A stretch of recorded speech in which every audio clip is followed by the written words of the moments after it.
Mes chers compatriotes, bonjour. Je dirais également bonjour à tous mes amis dans le monde, en question du monde. Bientôt, nous allons arriver dans le jour des fêtes, donc bientôt la 110 et le 24 décembre. Pour ceux qui croient réellement que c'est fait, donc pourquoi pas faire plaisir à nos enfants, petits cadeaux, Père Noël, tout console.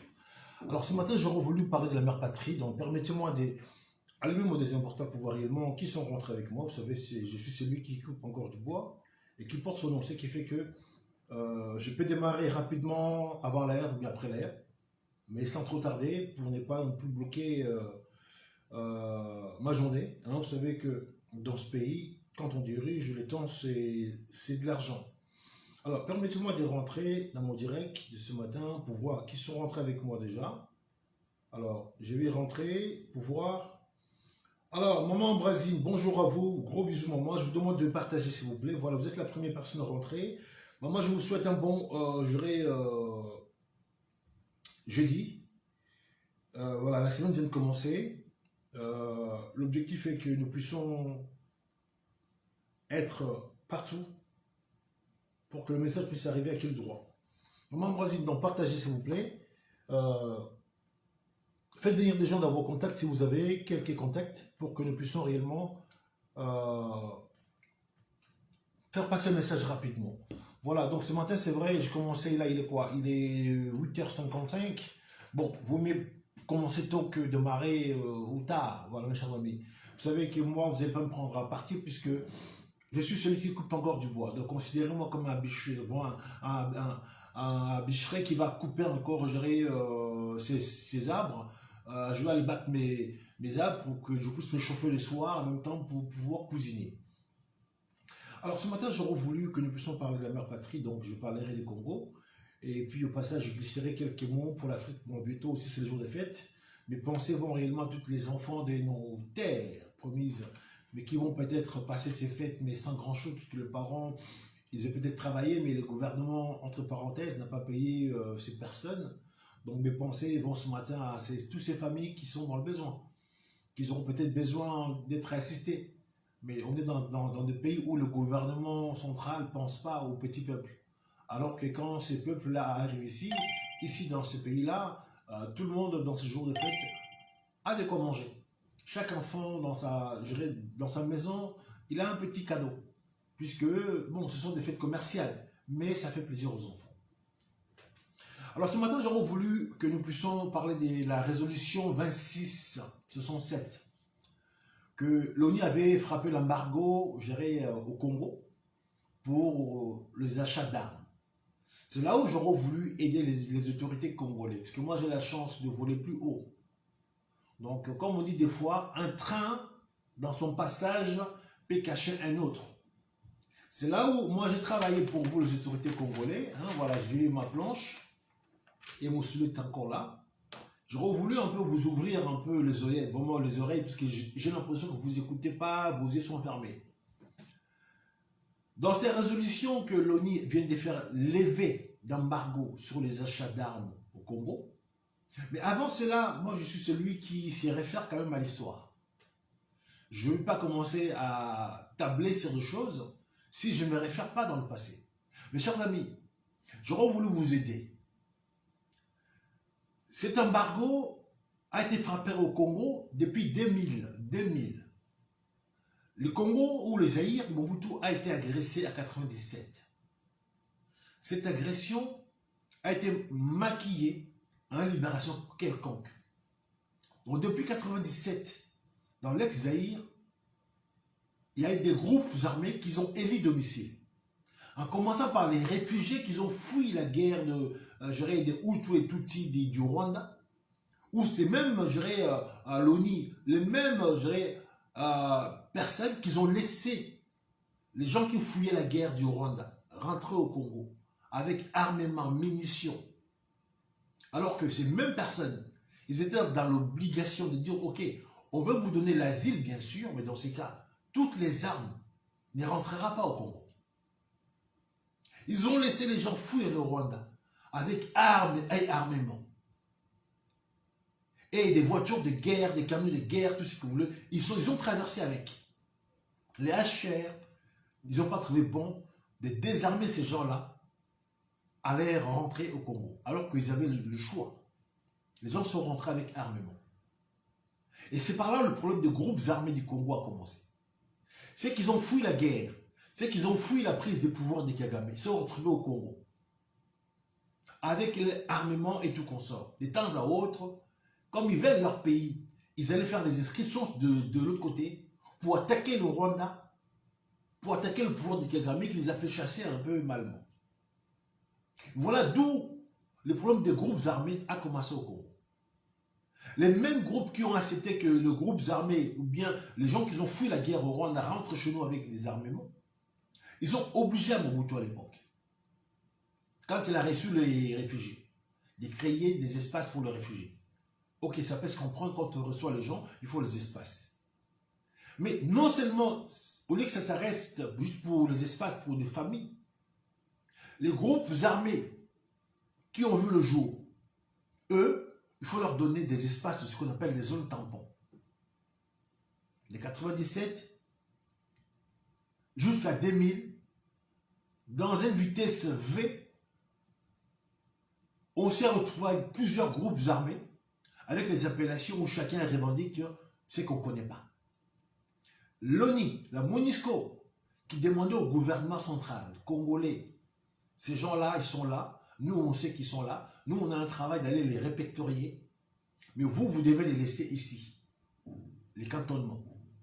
Les groupes rebelles qui voient le jour, ils sont rebelles avec armes à la main et munitions, on peut les qualifier de terroristes, mais l'ONI oblige le gouvernement central du Congo de les laisser dans leur terre. Alors que ici, si je lève le voix, j'écris terroriste à la seconde commandant-chef que je suis, on vient me chercher. Vous comprenez? Alors, vous laissez aux gens là, qui sont terroristes, qui sèment la désolation, qui sèment la mort, qui tuent la population, qui pillent les ressources. Quand vous dites à quelqu'un, ça devient votre zone tampon. Donc, il ne paye plus le loyer, quoi. Il ne paye plus les taxes. Donc, il exploite. Donc, cette partie-là, ça devient le leur. Comme le Congo est grand, on peut couper des zones tampons à des groupes rebelles. Mais dans ces groupes tampons, donc, ils coupent. Mais il y a la population qui vit là-dedans. Et les rebelles qui arrivent d'autres cieux, ils s'accaparent des villages, des terres, et gérer tout ce qu'il y a dedans. Du coup, les villageois, les populations, deviennent maintenant des otages des groupes rebelles. Et ces rebelles-là, comme ils n'ont pas d'état d'âme, ils ont trouvé des familles, ceux qui voulaient des femmes, et tuaient des hommes pour récupérer leurs femmes. Ou de temps à autre, ils sortaient pour aller violer une femme, un enfant, et puis rentrer dans les campements. Ces choses-là ont fonctionné de 2000, aujourd'hui on est en 2022, pendant 22 ans, sous les yeux de l'ONI, sous les yeux de la MONUSCO, on tuait la population congolaise, on tuait le peuple congolais, on violait nos femmes, on pillait nos ressources. Ces gens-là nous interdisaient de se défendre contre nos agresseurs. Pendant 22 ans, ils ont laissé les Congolais se faire massacrer sous leurs yeux. Et ils étaient là, ils disent non, nous sommes là pour répertorier. À tel point qu'ils ont tellement fait un travail formidable, ils ont pu répertorier au Congo plus de 150 groupes armés, avec leur nom, leur chef, présent, tout consort, l'effectif, et puis munitions matérielles. Alors que la MONUSCO, selon leur convention de Genève, ils étaient là pour la protection de la population. Éviter que la population congolaise se fasse massacrer. Mais en aucun cas, la MONUSCO s'est interposée contre le groupe rebelle qui pille, qui tue nos populations. Et voilà, ils ont fait un travail de SAP. Ils ont fait un travail de faire les repérages, nous dire, ok, nous sommes ici, ça fait aujourd'hui 22 ans, on a répertorié chez vous, il y a plus de 150 groupes armés, mais chaque groupe armé qui voit le jour chez vous, vous devez donner un espace. Donc on appelle les zones tampons. Et aujourd'hui, les groupes armés qui sont chez nous, ils se développent en puissance ou V. Quand ils prennent des villages, ils enrôlent des enfants de force dans leur armée. Comme à l'époque, Mouzé est rentré au Zaïre à l'époque, avec des enfants soldats qu'il a récupérés dans le village où il passait. Les enfants qu'on prend comme ça, on donne l'arme à la main, on dit voilà, tiens, pour tirer, brrr. C'est ça. Et ces groupes rebelles, quand ils prennent des villages, s'ils n'enrôlent pas des forces, les grandes personnes, c'est les enfants qui mettent dans leur rang. Et MONUSCO, tout ça là, ils voient. Alors aujourd'hui, que le gouvernement congolais et les peuples congolais, ils ont tellement fait du bruit, puisque eux-mêmes, malheureusement, ils se sont pris dans leur piège. Les responsables de la MONUSCO qui avaient dit sur un plateau de télé que le groupe armé donc aujourd'hui qui combat le Congo, le 1-23, devient un groupe armé, mais je dirais presque un groupe régulier, puisqu'ils ont des armes ou l'armement de tout un pays. Et inconsciemment, ils se sont pris dans leur piège. Leur déclaration de dire que l'M23 devient une armée régulière avec l'armement plus lourd que nous, la MONUSCO, on ne peut pas aller les chercher. Ces déclarations, inconsciemment, sans montrer la complicité avec l'M23, parce que l'M23, comme un groupe rebelle que vous avez, je dirais, répertorié, puisse devenir une armée plus puissante que vous, par où les armes sont parachutées. On pose la question à ces messieurs, dit non, les armes sont venues d'un pays quelconque. Ça, c'est le responsable de la MONUSCO. Donc, ils sont au courant que l'armement des 1-23, il y a un pays donc, qui a donné l'accès à leurs frontières pour que l'armement rentre au niveau des 1-23. Donc, si l'1-23 devient une armée plus puissante que la MONUSCO, ça veut dire que plus puissant que le Congo. Il y a un pays voisin qui a permis que l'1-23 devienne puissant. Maintenant, dans cette cacophonie, puisque les Congolais se sont levés, les Congolais ils ont demandé leur départ. Comme ils savent que le Congo, c'est leur vache à lait. La MONUSCO, mes chers amis, ne peut pas quitter le Congo. La MONUSCO, c'est un complot mondial. Je prends des risques. Donc, s'ils quittent le Congo, ils perdent un peu leur vache à lait. Donc, de temps à autre, on dit, il faut donner un peu, il faut lâcher un peu du lest. Donc là, la MONUSCO, l'ONI, ils ont lâché un peu du lest, puisque le Congo, c'est un chien qu'on tient dans un laisse. Quand le chien commence à faire un peu de bruit, on lâche un peu pour que le chien puisse courir. Mais de toute façon, vous tenez toujours le chien. Là, ils ont lâché un peu du lest. Bah, ils pensent que, ils savent où on peut aller. Donc, dans cette résolution 2667, l'ONI, la MONUSCO, la communauté internationale, ils ont lâché du lest pour que les chiens Congo puissent prendre un peu plus d'espace. Mais dans ça, comme je dis, un train un peu caché un autre, ils lâchent du lest, mais c'est eux qui tiennent toujours les choses à la main. Pourquoi? Je vais vous expliquer. On dit aujourd'hui, cette résolution permet au Congo ou aux Congolais d'aller se procurer des armes, d'acheter des armes pour défendre leur territoire, entre parenthèses, pour équiper leurs militaires. Le gouvernement congolais, ils sont contents, ils ont applaudi cette résolution. Mais mes chers amis, là où il y a un hic, on permet aux Congolais d'aller acheter des armes. Mais dans ce qui fait achat d'armes, aujourd'hui, dans ces résolutions, ils ont imposé quel type d'armes que le Congo ou les Congolais peuvent acheter. Maintenant, aujourd'hui, on dit aux Congolais, allez acheter des armes. Mais les Congolais peuvent aller acheter des armes. Mais en revenant avec leurs armes. Mais les Congolais ne peuvent pas utiliser leurs armes.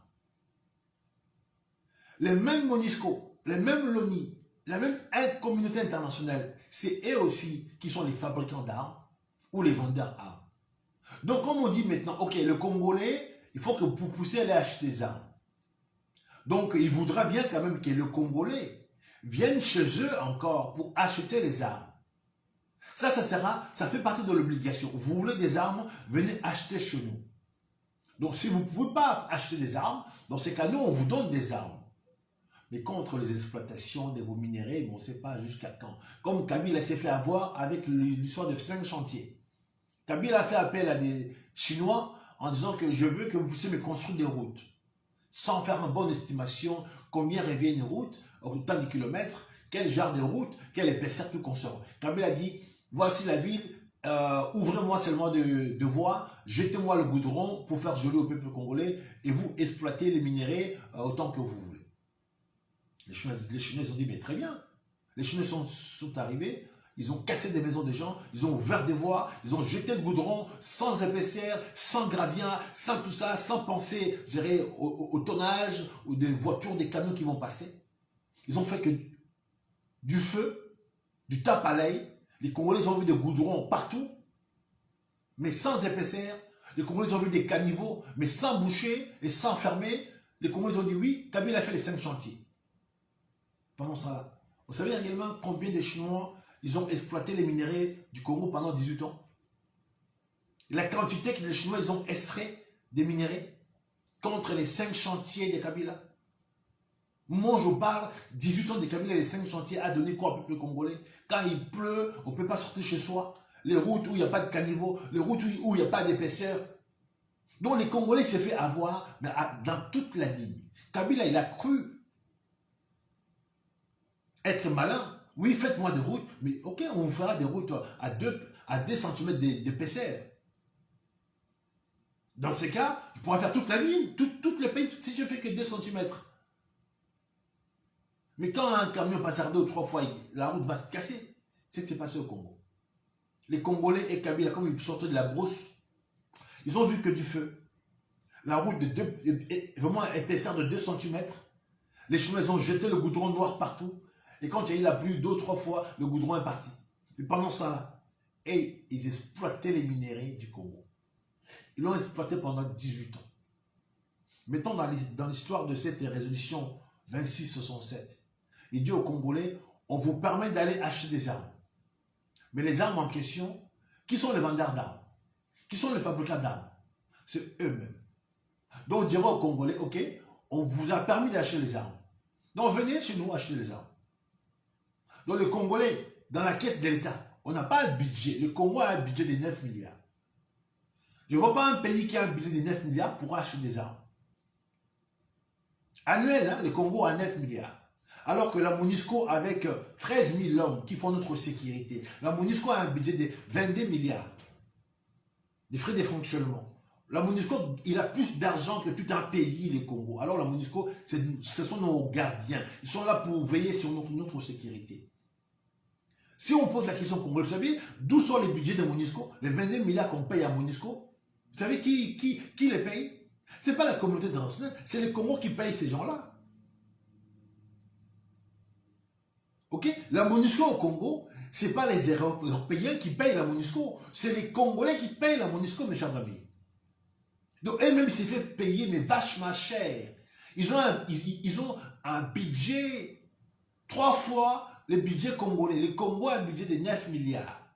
Mais les gens qui sont venus pour vous protéger, pour vous garder, eux, ils empochent par an 22 milliards pour leur effectif de 13 000 hommes. Alors au Congo, on a combien d'hommes en effectif là? Plus de 150 000. Combien sont payés nos policiers, nos militaires au lance-pierre? Mais les hommes de MONUSCO, ils sont payés, mais vachement plus cher que quiconque. Donc la raison pour laquelle la MONUSCO, l'ONU, ne peut pas quitter le Congo, puisque c'est la vache à lait. Maintenant, comme on a fait tellement de boucons, ok, il faut qu'ils lâchent un peu du lest. Ils ont lâché un peu du lest. Les chiens congolais qui avaient 1 mètre pour jouer comme espace, là, ils ont ouvert un peu du lest. Le chien, maintenant, il aura peut-être 4 mètres de plus. Il va penser qu'il est libre. Mais le chien, il n'est pas libre. J'ai des chiens, des fois, quand je sors mon chien dans la rue, parce qu'il y a beaucoup de monde, je peux essayer un peu, comme on dit chez nous, la canisse Singapour, ça a un coup de poisson à me douter. Mais s'il n'y a pas d'espace, je peux ouvrir un peu le Singapour Moulay pour me voir assez plein. C'est pareil comme ils ont fait au Congolais. Ces gens-là, ils ont lâché un peu du lest. On dit, allez acheter des armes. Mais messieurs, les armes et le Congo ne la fabriquent pas. Les Congolais, ils auront l'obligation de venir chez eux pour se procurer, pour acheter les armes. Mais les Congolais dans la caisse de l'État n'ont pas de quoi payer pour les armes. Les francs congolais ne fonctionnent pas ici. Donc les Congolais, pour acheter les armes avec des vendeurs d'armes de ce pays-là, l'Europe, les Congolais doivent faire ce qu'on appelle, je dirais, une hypothèque, ou bien les Congolais doivent céder des choses. Parce que les budgets congolais de 9 milliards, on ne peut pas équiper tout un pays en armement. Vous prenez les 9 milliards du budget congolais, On ne peut même pas s'acheter, je dirais, un Mirage. Les tanks, les chars de combat. Alors le Congo doit avoir l'armement pour vraiment faire la guerre et la dissuasion. Alors 9 milliards, si on achète des armes. Alors c'est quoi les frais de fonctionnement pour l'État congolais? On a des ministères vraiment voraces, de grosses ministères. Et les fonctionnaires congolais, ils seront payés comme bon. Voilà là où il y a un problème. On laisse du laisse congolais, mais on vous dit, allez acheter des armes. Les armes donc, que les Congolais vont acheter, même si on arrive à acheter aujourd'hui les armes chez eux, mes chers amis, ces armes-là, on ne pourra pas les utiliser chez nous. Puisque c'est là où j'aurais voulu attirer l'intention des autorités congolaises. On vous a mis ce qu'on appelle dans le métier une carotte. Vous savez, pour faire courir un lapin, on attache un bâton, on met une carotte, on fait comme ça. Le lapin, il va courir. Il va penser qu'il va attraper les carottes là. Non. Donc, ce qu'on appelle les bâtons carottes. Donc là, ils ont mis au Congolais bâton carotte. Ok, venez acheter les armes. Mais les armes, pour vous acheter ça, vous allez acheter chez nous. C'est nous fabricants, c'est nous tout ce que vous voulez. Maintenant, quand vous allez avoir les armes, quand le Congolais va acheter leurs armes, parce que ce pays-là, il faut qu'il gagne l'argent. Parce qu'il fabrique les armes. L'Europe fabrique des armes, mais l'Europe, ils ne peuvent plus utiliser les armes, puisque chez eux, ils ont fait des résolutions, plus de guerre en Europe. L'Europe, c'est un pays fabricant d'armes. Ok? Mais les armes des Européens, s'il faut le faire vraiment retentir, c'est dans 2 pays d'Afrique. Ici en Europe, on ne veut pas la guerre. La preuve, la petite guerre de l'Ukraine, tout le monde panique. Puisque l'Ukraine, c'est à la porte de l'Europe. Ils ne veulent pas qu'il y ait la guerre en Europe. C'est pour cela il y a l'OTAN, tous ces pays se mettent ensemble pour que chez eux, il n'y a pas de guerre. Mais la guerre, oui, on fera chez vous. On va bombarder la Libye, on va bombarder l'Irak, on va bombarder le Congo ou le Mali. C'est ça, là où on pourra faire la guerre pour tester nos armes. J'assume mes propos. Donc, quand ils ont trop des armes, il faut bien qu'ils vendent les armes. Donc, on dit, ok, on a assez fabriqué des armes, on n'a pas d'acheteurs. Mais les Congolais, on les avait interdits d'acheter d'armes. Ok, ces gens-là, ok, les Congolais, là, on peut les faire venir. Monsieur, maintenant, achetez nos armes. Nous, on est contents, mais on va acheter les armes, c'est eux qui vont empocher l'argent. Et puis, comme on n'a pas l'argent, on dira, ok, monsieur, on vous donne des armes, selon leur choix, les armes un peu inutiles pour le Congo, je vous donnerai peut-être des détails après. Mais quand les Congolais, le gouvernement congolais va acheter les armes, monsieur, vous allez rentrer au Congo avec les armes, l'armement, ok. Maintenant, l'autre résolution qui fait verrou aujourd'hui, les Congos, en achetant ces armes, ne peuvent pas utiliser ces armes au Congo. Puisque pourquoi? Les groupes armés sont autorisés. Les zones tampons sont autorisées. Donc le Congo peut aller acheter autant d'armes qu'il veut et les munitions. Mais il n'aura pas le droit d'aller pourchasser les groupes rebelles, les 150 qui sont dans ces territoires où c'est connu de tous, où on dit zone tampon. Voilà là où il y a un problème. On vous dit allez acheter les armes, et vos armes que vous allez acheter, vous ne pourrez pas les utiliser. Puisque les gens qui sont chez vous, qui ont élu domicile, les groupes rebelles, ils ont le droit d'y être là, puisque les zones tampons, c'est encore eux qui ont imposé la MONUSCO, l'ONI, communauté de non, c'est eux qui imposent les zones tampons. Si jamais le Congo, en achetant ces armes, ils vont dans les zones tampons pour chasser les rebelles, pour les faire partir, on dira il y a infraction.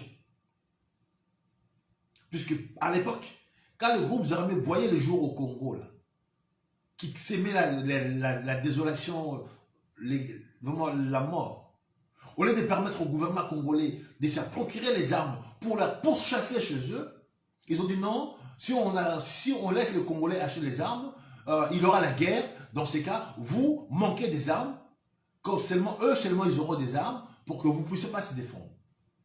Pendant ce temps-là, le gouvernement congolais n'a pas des armes pour faire la guerre aux gens qui venaient chez nous avec d'autres armes plus puissantes que nous, on n'avait pas. C'est ça qui a permis que ces groupes armés puissent se multiplier en puissance V. Maintenant, vous nous permettez d'aller acheter les armes. Mais ces armes-là, vous voudrez bien qu'on vienne acheter chez vous à vos conditions. Ou bien les Congolais, est-ce qu'il faut que moi, étant que penseur, je poserai la question, ok, vous dites aux Congolais d'acheter les armes. Est-ce que les Congolais, ils auront le droit d'aller, admettons, consulter d'autres peuples. Parce qu'aujourd'hui, on est dans la mondialisation. Ok, vous avez levé l'embargo, c'est très bien. Mais si nous, on voit, admettons, à la Chine ou la Russie qui vend les armes moins chères, est-ce que les Congolais auront le droit d'aller acheter les armes en Chine, en Russie, aujourd'hui le pays qui fait les problématiques en Europe, puisque l'Europe, c'est les 40 pays. Aujourd'hui, si on combat la Russie, si on combat l'Ukraine aujourd'hui, est-ce que si les Congolais demain, ils se permettent d'aller acheter les armes, admettons, en Russie, est-ce que les Européens qui ont levé l'embargo, là, ils vont accepter que les Congolais puissent aller acheter les armes en Russie? Parce qu'aujourd'hui, l'Europe, les 40 pays, est en conflit avec la Russie. Ça, c'est une question. Moi, je réfléchis vraiment au vu de tous. Si demain les Congolais se disent, ok, nous, ok, maintenant l'embargo est enlevé, on veut aller acheter des armes en Chine. Est-ce que les Européens qui viennent de lever l'embargo, ils vont accepter que les Congolais puissent aller acheter les armes, mais ailleurs, où eux, ils ne contrôlent pas les armes en question? Où ils ne savent pas quel type d'armes que le Congolais puisse avoir pour peut-être pour se défendre facilement contre les rebelles. Donc, beaucoup qui sont là sponsorisés par ces soi-disant communautés internationales. Voilà là où le problème du Congo est. Le problème n'est pas réglé, n'est pas résolu. Cette résolution, c'est un bâton carotte. On vous enlève les résolutions, monsieur, venez acheter les armes. Oui, mais vous allez acheter les armes seulement chez nous ou bien ailleurs? Quoi, on ne sait pas. Est-ce que les Congolais, quand ils vont acheter les armes, même s'ils achètent chez vous, est-ce qu'il aura le droit d'utiliser ces armes pour chasser les rebelles qui sont dans ces terres? Non. Et pourquoi vous m'enlevez l'interdiction? Je vais bien vous donner l'argent pour acheter les armes et je vais ramener les armes chez moi que je ne peux pas utiliser. Parce que vous serez encore là pour faire les zones tampons entre moi et mes armes et les rebelles qui sont chez moi. À quoi ça sert de lever l'embargo aux Congolais pour acheter les armes qui ne vont pas l'utiliser? Donc là encore, pour ma part, je dirais, monsieur le gouvernement, c'est ce qu'on appelle, c'est une entourloupe. Ces gens-là, ils veulent soutirer l'argent aux Congolais puisque pendant qu'on n'a pas d'armes, il y a zone tampon. Pendant qu'on aura des armes, il y a zone tampon. Alors pourquoi venir dépenser l'argent pour accueillir des armes qu'on ne pourra pas utiliser? Voilà le problème qui est là. Donc, moi, vous me permettez d'aller faire des courses chez moi à la maison, acheter à manger pour mes enfants, et puis vous dites, voilà, monsieur, ok, vous avez fait des courses, mais très bien. Vos enfants sont là, mais vous n'allez pas cuisiner. C'est presque ça. Les enfants vont voir le frigo plein, comme là c'est Noël, mais vous n'allez pas manger. Vous voyez la souffrance que les enfants ils vont en vivre. Papa a fait des courses, on n'a pas le droit de cuisiner, on n'a pas le droit de manger. Vous regardez à manger dans les yeux. C'est pas tuer les enfants à l'œil nu. Donc ça sert à ça. Les Congolais, ok, allez acheter les armes. Pendant ça, là, on vient leur donner l'argent. Ils empochent ou bien prendre nos minéraux à contrepartie des armes qu'ils vont nous donner, des armes de Kalachnikov qui ne servent plus à rien grand-chose. Ils vont nous donner ça. Avec des munitions peut-être qui vont pas ensemble. Nous, on sera contents, on a ramené les armes. Mais nos armes en question, monsieur, il y a toujours un verrou. L'interdiction, les Congos, de faire la guerre contre ces groupes rebelles. Voilà là où j'aurais voulu attirer l'attention des autorités congolaises. Cette levée d'embargo, vous devez pas se réjouir rapidement, c'est bien beau. Mais est-ce que le Congolais aura droit de pourchasser dans ces terres ces groupes rebelles réellement? Puisque ces groupes rebelles, on sait aujourd'hui, c'est connu, sont sponsorisés par des États. Puisqu'il y a un patron de la MONUSCO qui a dit l'M23 qu'on cite aujourd'hui, le groupe problématique, devient une armée plus puissante que nous, la MONUSCO. Donc ça veut dire qu'il y a un pays quelconque qui a accepté que l'M23 puisse rentrer les armes chez lui. Mettons l'M23 qu'on parle, il n'a pas pris seulement un seul ville, il a pris plusieurs villes. L'M23 dont on parle, il ne s'arrête pas là, il fait la coalition. Je vous ai dit la fois dernière que l'M23, ils se sont associés avec d'autres groupes rebelles pour grossir leur mouvement. Ils se sont associés avec le RDF de l'Ouganda, ils se sont associés avec IPDF de Ouganda. Donc du coup, l'M23 devient une armée plus costaud, puisqu'ils ont l'armement. Maintenant, comme toujours cette clause des zones tampons existe, donc ils peuvent grossir dans leurs terres. Inconsciemment, le Congo est balkanisé sans dire son nom. Vous voyez là où il y a un problème. Le président il s'est dit, il a voulu combattre le groupe rebelle. Le président est parti demander l'alliance des pays d'Afrique. Ils ont envoyé leurs hommes, au lieu que ces hommes viennent pour aller chasser les groupes rebelles. Et aussi, ils arrivent, mais ils ne vont pas aller chercher les groupes rebelles. Et ils arrivent, ils prennent un territoire, on dit, non, on se met ici, on vient faire aussi, on vient s'interposer pour que les rebelles ne quittent pas leur cantonnement, que l'armée congolaise, le FARDC, ne vont pas les chercher. Mais c'est ce travail-là que le groupe des unions d'Africains qui viennent faire au Congo, la MONUSCO font déjà ça. Donc on se retrouve maintenant avec deux MONUSCO. La MONUSCO officielle, qui fait aujourd'hui la sécurité au Congo, et la MONUSCO, donc c'est des groupes rebelles, plutôt des groupes armés que le président Tshisekedi, qu'ils appellent Kulongo, est parti chercher ces groupes, ces troupes qui sont venues. On croyait qu'ils devaient aller chercher ou chasser le groupe rebelle. Non. Maintenant, ces troupes, et ils viennent chez nous, ils font aussi une zone tampon. On a des troupes étrangères chez nous qui se baladent dans la rue pour, entre parenthèses, empêcher que les rebelles fassent la guerre avec l'armée congolaise. Donc le Congo est balkanisé, c'est sans dire son nom. Pendant que vous laissez les groupes armés d'autres pays se balader dans vos terres, là où il y a un campement militaire, ça devient une zone de non-droit. Puisque l'armée, quand il arrive, quand on fait une base militaire, les civils ne rentrent plus dans cet espace-là. Ok? Prenez seulement un campement de 100 militaires posés dans une zone, comme l'armée ramène l'armement de bombardement, donc ces zones-là sera une zone interdite aux civils. Ce qui va se passer dans ces zones-là, ils regardent et concernent que l'armée. Et s'ils vont creuser, s'ils vont enterrer, s'ils vont couper dans cet espace-là, c'est leur espace à eux. Voilà le rôle des bases militaires dans nos pays d'Afrique. Quand on prend une base, cette partie-là n'est plus à vous. Nous, on impose notre structure. Donc, si les autorités congolaises ne comprennent pas que aujourd'hui, dans cette soi-disant résolution, on n'a pas gagné. On va plutôt se faire avoir. C'est une qu'on appelle un tourloupe. Je vous donne ici et je vous reprends ici. Je me répète. Cette résolution, vous pouvez le considérer comme un chien, je dirais, dans une laisse. Les Congolais avaient du mal à avancer. Le maître qui tenait son chien, il appuie un peu, il lâche un peu du laisse. Le chien est content, il peut courir sans maître, mais il n'est pas libre.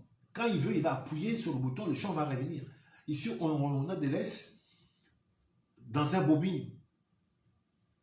On appuie, c'est comme le maître. Ça part, le chien il prend la vitesse. Mais si tu vois que le chien va trop vite, tu appuies, le chien il revient.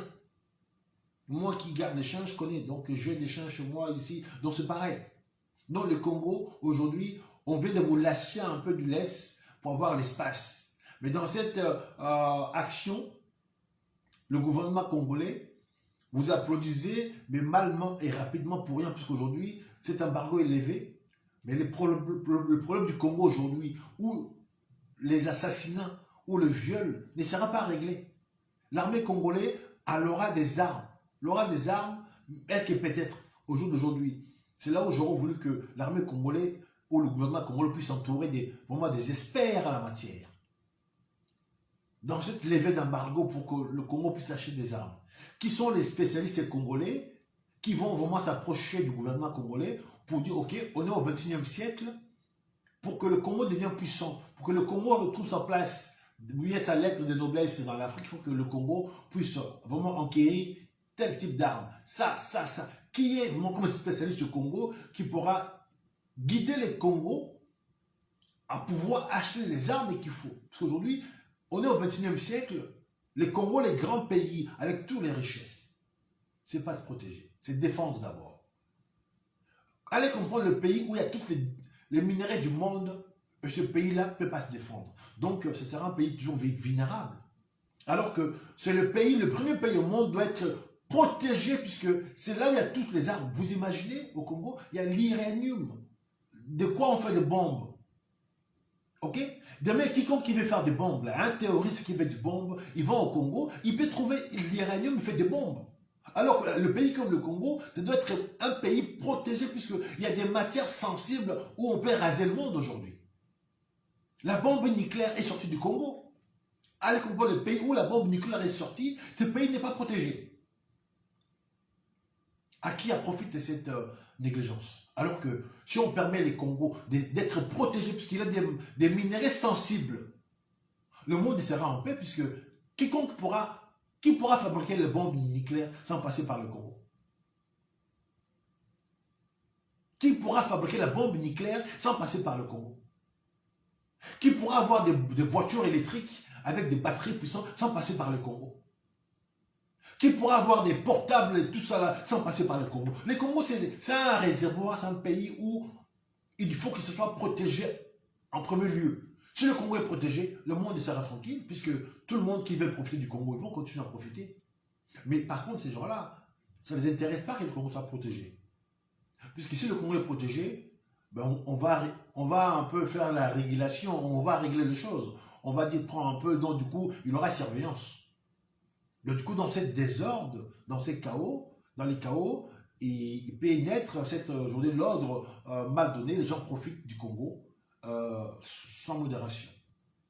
Celui qui veut l'uranium demain, il va poser son jet quelque part, il ramasse, il s'en va. On voit des jets privés qui arrivent sans immatriculation, qui se posent dans la brousse. Vraiment des atterrissages, mais kamikazes. Les mecs, ils posent son jet, les minéraux embarqués, et puis ça échappe au contrôle des DGM congolais.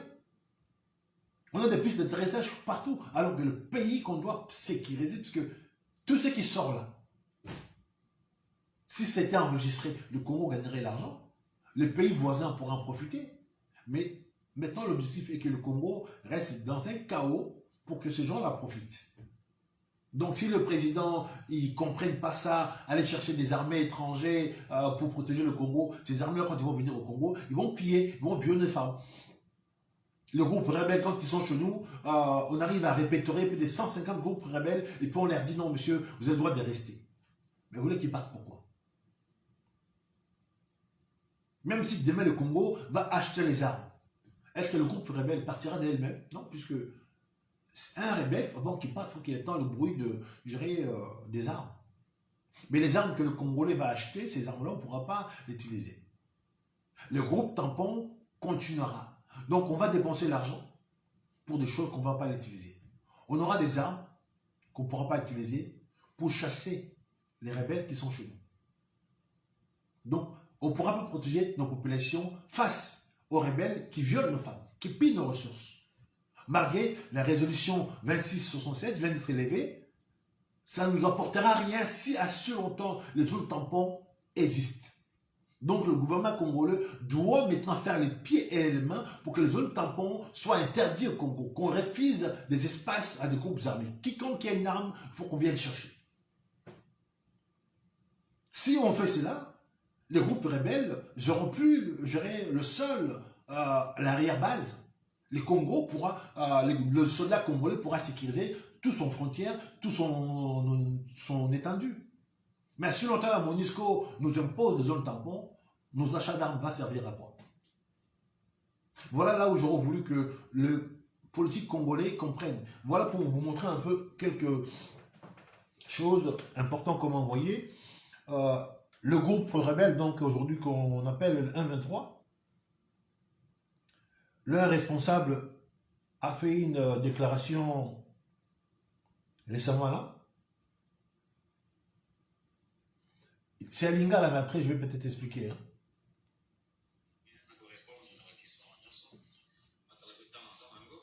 Voilà, ça c'est les responsables du groupe, le 1-23.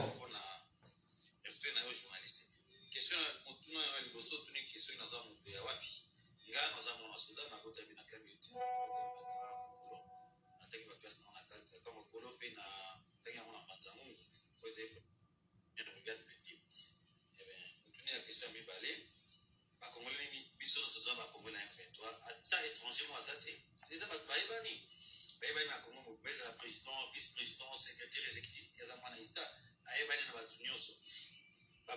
Nyonso, il y a un FRDC.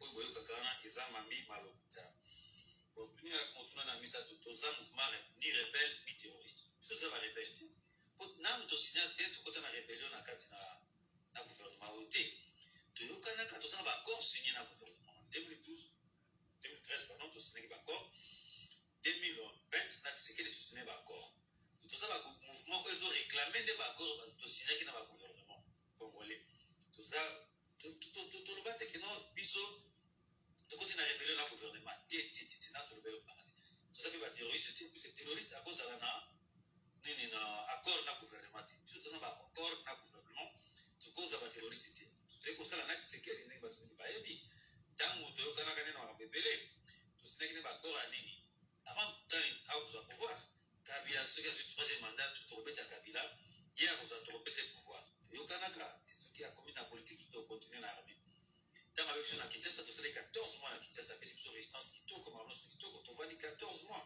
toyokani nini politike na biso nyonso bakota na kati ya UDPS basoda na biso nyonso bakozala na kati ya garde na ye mosusu bakosala brigade d'intervention koza komuse na 4 bataillon te bataillon bakouta na M23 te bataillon bata na gouvernement tokende kobundisa banani baadef na tosala brassage wapi na Masisi na Mbanzango wana nyonso toyokanaki na Tshisekedi tosigné soki azwi pouvoir même tokozaki déjà basoda bakozala nsima nde na cadre présidentiel na ye bakombo na bango ezali tokotangela bino bakombo na bango mikolo mosusu makambo nyonso wana toyokanaka ntango azwi pouvoir abalukili biso aye kobundisa biso yango tolandaki tobundisi bango ti toye kozwa bamboka nyonso oyo tozwi babukusa barunyoni bajansu babunagana baturu bakiwanja bakibumba partout tozwi bavunga partout tozwi po ete nini ye nde aluki makambo oyo nyonso otuninga soki na breve nini oyo tozali na yango oyo ezobekano ezali biso te nde tozoboma population mpona balobi ya kishishe nyonso wana tozali makambo ya lokuta biso tobomaka peuple te tolingi peuple aza kwapa na biso donc ndenge balate balobaka salus populi suprême alex esto chez nous le peuple c'est la loi suprême donc l'autorité du peuple c'est la loi suprême pour nous ezali te ke toboma population jamais asa bakongole toboma bakongole afrika yango te tozalaka mpe na kanda na bagroupe ezoboma bakongole lokola ba adf ba fdlr banyakio bamaimai bazali koyokisa population pasi yango biso tolingi to makambo nyonso esila na congo moto nyonso avivre lolenge esengeli tribalisme esila na kati na congo pete makambo ezoleka na mboka na biso tribalisme ekoti boyinani nini à la base nini wana Tshisekedi na bakliki na ye entourage na ye oyo bomela biso bino badiaspora botindela biso badiaspora badirige mboka oyo bayebi ata mboka yango mpe bienti yango baye na loyenge ya kolata ya kobina me mboka ezobeba bato bakomosala 2 jours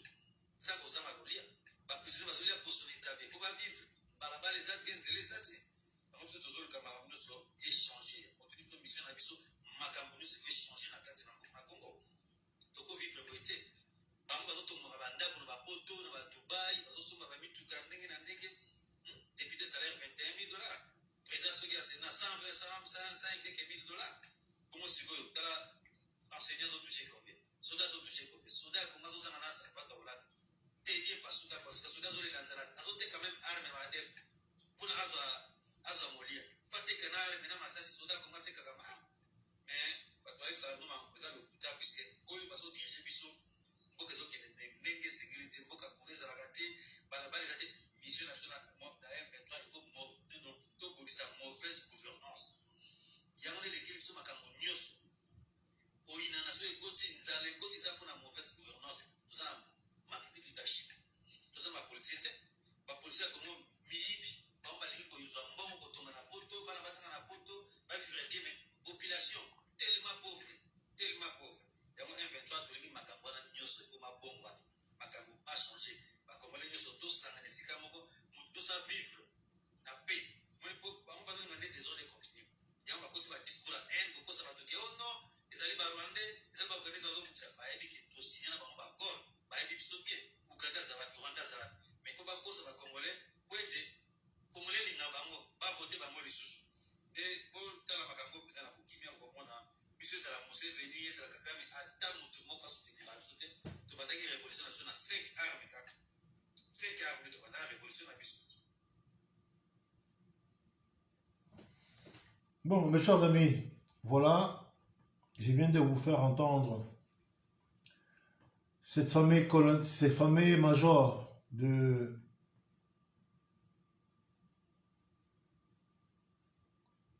ces fameux majors de 1-23 qui a relaté, qui a dit des choses. Alors maintenant, je suis obligé d'expliquer un peu ces propos pour mes amis qui parlent pas lingala. Ça, c'est les porte-paroles du groupe des rebelles qui ont vu le jour au Congo, qui causent beaucoup du mal. Ces messieurs viennent de dire que eux, ce sont un groupe rebelle qui revendique vraiment la bonne gouvernance. Mais avant cela, ils disent que lui ou eux, voilà, ils avaient des accords avec le gouvernement. Pendant que Tshisekedi a pris le pouvoir, ces gens-là, même avant même, ils étaient invités par l'IDPS. Donc ça veut dire que Tshisekedi, le président actuel, avant qu'il soit président, il était en contact avec ce groupe rebelle. Puisque ils ont parlé avant les élections. Tshisekedi, là, le nouveau président, a promis à ces groupes armés, si Kabila se présentait pour avoir un 3e mandat, ils étaient en complicité pour que ce groupe rebelle puisse s'élever pour attaquer les Congos, pour tuer Kabila, pour qu'eux, ils prennent le pouvoir. Donc il y a quand même une connivence des IDPS avec le groupe rebelle avant même les élections. Donc si je pense avant les élections, ça veut dire que Papa Tshisekedi paie à son âme, il était au courant des M23, et son fils qui avait pris les relais, ils étaient au courant des M23, puisqu'ils avaient des désaccords. Les M23, ils étaient invités, logés dans une résidence à la Gombe. Donc IDPS, qui dit le peuple d'abord, a vraiment des liens avec le groupe armé. IDPS, qui dit un mouvement non violent, mais inconsciemment, il entretiennent les groupes rebelles. Il a hébergé un groupe rebelle, des rebelles dans la capitale pendant 14 mois. Ces messieurs qui viennent parler, il a été au Congo pendant 14 mois, sous l'invitation des IDPS. Un coup, ce parti-là est dit, le peuple d'abord, la souffrance du peuple, c'est notre vraiment préoccupation, notre priorité. Mais le même groupe qui dit un groupe, je dirais, non violent, ils entretiennent des rebelles qui tuent, qui violent les Congolais. Qui dit vrai dans tout ça? C'est monsieur qui a bien dit qu'ils avaient signé les accords avec Tshisekedi. Si Tshisekedi devient président, ces groupes en question devaient être brassés entre Kitona et Massissi. Si Tshisekedi devenait président, ces groupes devaient être intégrés dans la garde présidentielle de Tshisekedi. Donc dans le GR là, on devait avoir des 1-23 qui gardaient Tshisekedi. Ces gardes rapprochés, on devait avoir les gardes du corps qui vient du 1-23 qui devait être derrière Tshisekedi. Voilà les gens qui nous gouvernent. J'ai dit la fois passée, le politicien congolais entretient les groupes armés pour leurs intérêts. Donc si réellement ces accusations-là, le président Tshisekedi n'était pas au courant, il faut qu'il puisse suivre. Je pense que le gouvernement congolais, s'il veut se dédouaner dans ça, il faut que ces messieurs-là soient portés plainte, attaqués, jusqu'à ce qu'ils passent en justice, puisque ces messieurs viennent de faire des révélations. Donc, il ne peut pas accuser le président pour rien en disant que oui, il a été invité 14 mois au Congo, 14 mois à Kinshasa, alors qu'à l'époque, Tshisekedi, qui s'appelle Kilombo, n'était pas encore président. Si ces messieurs ont pu faire rentrer les groupes rebelles à Kinshasa, où les renseignements, l'ANER, la DGM, la DENIAB, ils n'ont pas su, ça veut dire que l'IDPS a des canaux, mais plus graves que ça. Ils ont pu faire rentrer des terroristes dans la capitale, logés, nourris pendant 14 mois. Les renseignements du Congo, ils n'ont pas su. Donc l'IDPS est puissant. Donc les accords qu'ils avaient pris avec ces groupes rebelles, IDPS n'a pas respecté leurs accords. Et c'est pour ça, entre parenthèses, eux, ils font la guerre. Mais d'un côté, ils veulent dédouaner Kagame et Museveni. Mais on sait bien que l'armement vient de ces gens-là. Aujourd'hui, les groupes armés qui pillent le Congo, qui voient le jour, sont des politiciens congolais. On a des généraux qui ont des groupes armés. On a des généraux qui envoient des armes aux groupes armés. Je peux citer le général Amis Tambofort. Il y en a plusieurs. Les groupes armés, au Congo, ça devient un fonds de commerce. Comme je dis, le fait d'avoir des zones tampons, ça permet à l'exploitation. C'est lui qui a un groupe armé, mais demain, il a l'espace à lui. Donc quand vous avez l'espace, vous exploitez. Ce qu'il y a dedans, au sol, tout qu'on sort, ça devient le vôtre. Et c'est par là que ces soi-disant responsables de groupes armés, ils empochent l'argent. Et les gens qui veulent les minéraux du Congo, ils préfèrent venir acheter dans ces groupes armés, comme ça, ils achètent ça au lance-pierre. Ils jettent l'argent à ces gens-là et ils exploitent, mais je dirais sans contrepartie. Parce que le groupe armé, il n'est pas censé à réguler en disant que oui, messieurs, vous avez pris assez. Non.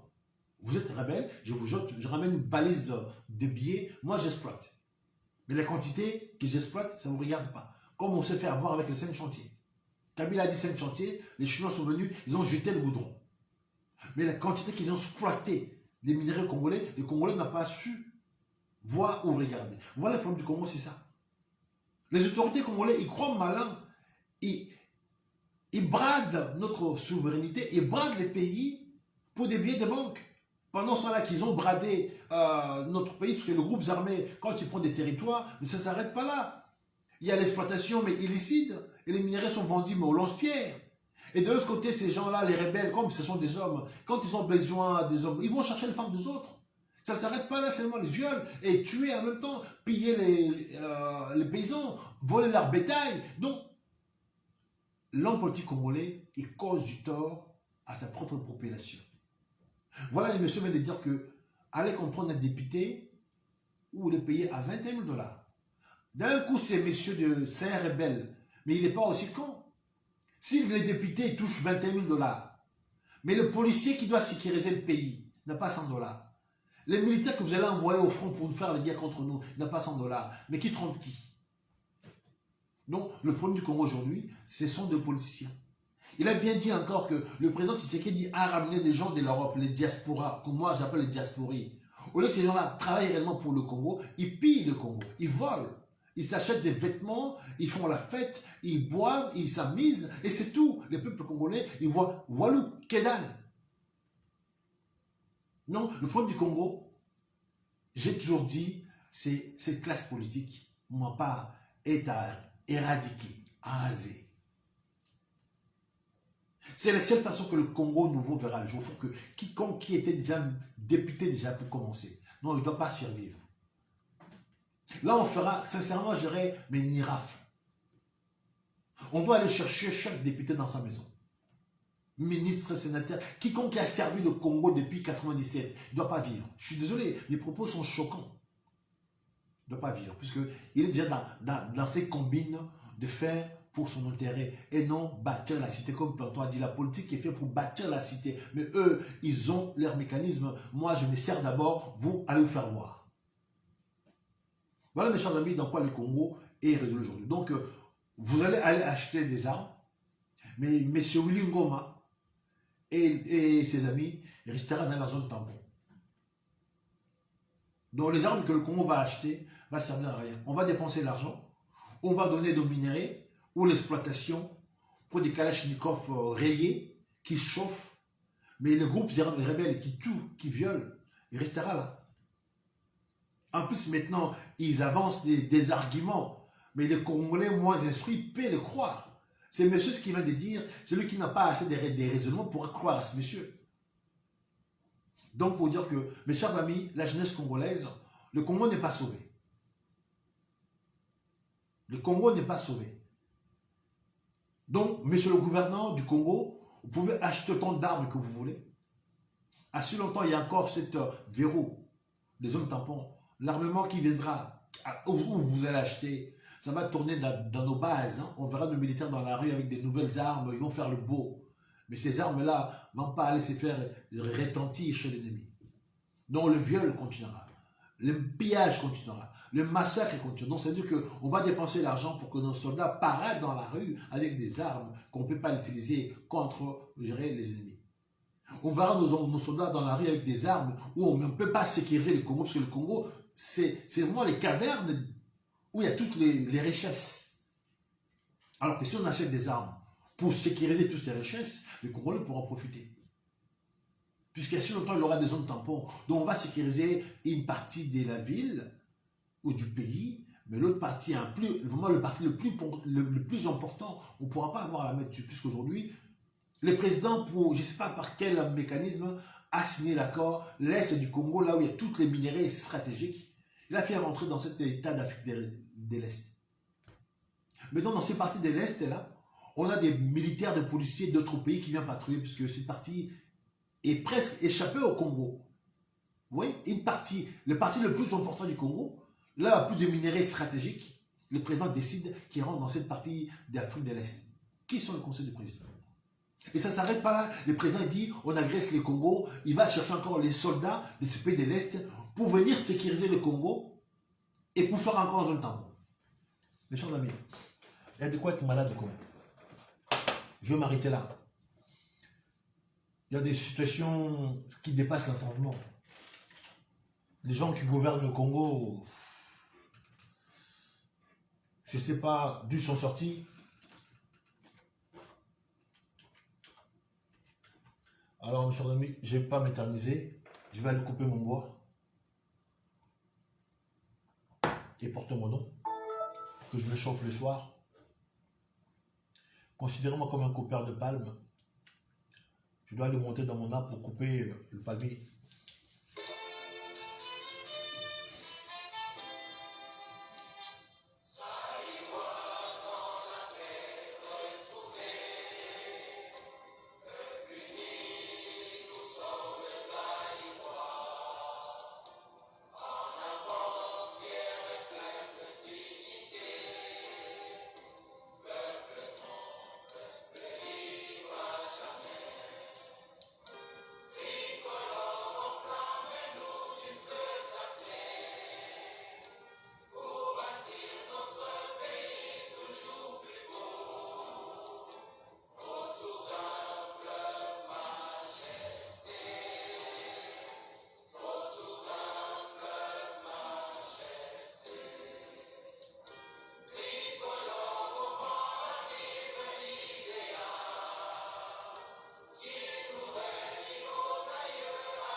Mes chers amis, les séances élevées. Bon, allez, on va voir dédicacer rapidement qui sont avec nous ce matin. Alors, bon moment, Brazine. Merci beaucoup, vous êtes restés jusqu'à la fin. Bon, partagez quand même, puisque vous savez bien que c'est bientôt, c'est la fête. Je vous souhaite quand même un joyeux Noël un peu en avance. J'espère quand même qu'on aura le temps d'ici là. Donc là, on est jeudi 23. Je dis pas de bêtises, hein. On est jeudi 22. Donc, maman Brazine, je pense que d'ici vendredi, je vous ferai un coucou pour vous souhaiter une joyeux Noël. Alors, partagez. Je vous souhaite à vous tous, mes chers amis, un bon jeudi là où vous êtes. Et puis, vendredi soir, on ne manquerait pas de vous faire, puisque je pense vendredi, hein. Noël, c'est samedi. Bon, samedi, on ne manquera pas de vous faire un peu de petit joyeux Noël au nôtre, pour vous encourager. Allez, merci à vous tous, on est ensemble, merci beaucoup. Allez, ciao, ciao.